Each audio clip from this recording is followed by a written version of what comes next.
स्वर्गीय लोकनेते माननीय वसंतरावजी पुदाले दादा यांच्या 91व्या जयंतीनिमित्त विनम्र अभिवादन। जयंतीनिमित्त विविध उपक्रम।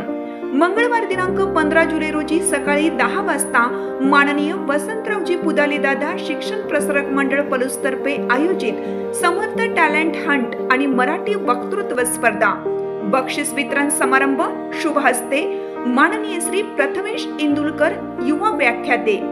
दुपारी 1 वाजता पलूस शहरातील दिव्यांग नागरिकांचा सन्मान सोहळा व भेटवस्तू प्रदान सोहळा, शुभ हस्ते माननीय श्रीमती निर्मला राशीनकर यमगर, मुख्य अधिकारी पलूस नगर परिषद। सायंकाळी 5 वाजता जाहीर व्याख्यान।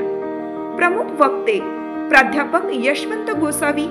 विषय महापुरुषांचा विचार आणि आजची सामाजिक परिस्थिती।